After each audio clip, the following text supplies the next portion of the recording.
This was the moment Nepal reached breaking point. Angry protesters in Kathmandu set fire to government buildings, the Supreme Court, and the former Prime Minister's residence. The unrest was initially sparked by a ban on social media, but morphed into something bigger, with at least 19 people killed as police sought to crush the protests. Even the resignation of the Prime Minister failed to quell the anger. From government corruption to a lack of job opportunities, let's take a closer look at what brought us to this point.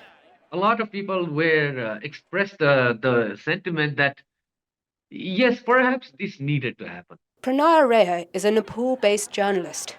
He points to how frustrated young people have become with the elderly elites.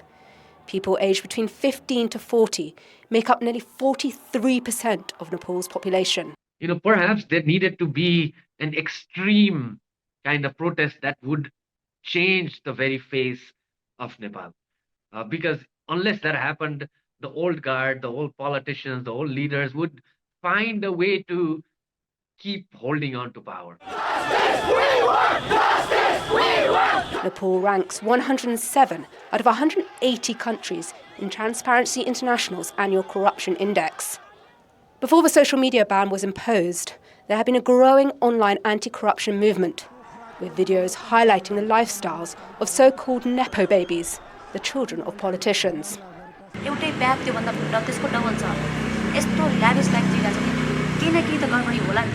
अनि पुरा जो निस्किरा छ नि सबै कुराहरु social मिडियामा निस्किन्छ क्या एउटा न एउटा मान्छेले समाउँछ अनि त्यो चीज दुनियाले देख्छ अनि त्यो दुनियाले आवाज उठाउँछ त्यो चाहिँ नउठाओस् भनेर सायद सोशल मिडिया बन्द गरेको होला 2 दशक भन्दा बेसी हो करप्सन हामी एभ्री मान्छेको गल्लीमा आज फ्रस्ट्रेसन छ गाइस स्ट्रेस छ मान्छेले एभ्री आफ्नो गल्लीबाट घरबाट यति तनाव लिएर आएको छ 2 दशक भन्दा बेसी भयो र यो चोरहरुले हामीलाई बारम्बार यति दुःख दिएको छ यो त एउटा सारो झिल्को मात्र जुन सोशल मिडियाको कुराले गर्दा आयो.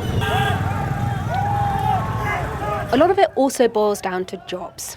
The World Bank says 82% of Nepal's workforce is in informal employment.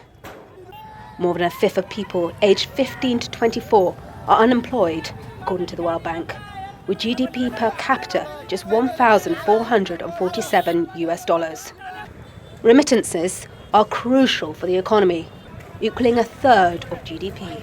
So there was this kind of acknowledgement that, yes, we needed a radical change, but perhaps the cost was a little too high.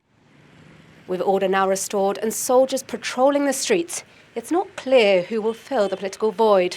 But the Himalayan nation has seen more than a dozen governments since it became a republic in 2008. The important thing right now is to find a way to come together for Gen Z and this whole movement to come together and decide on a way forward that is acceptable to them, and not allow their movement to be hijacked by opportunists who are just waiting in the shadows for that moment.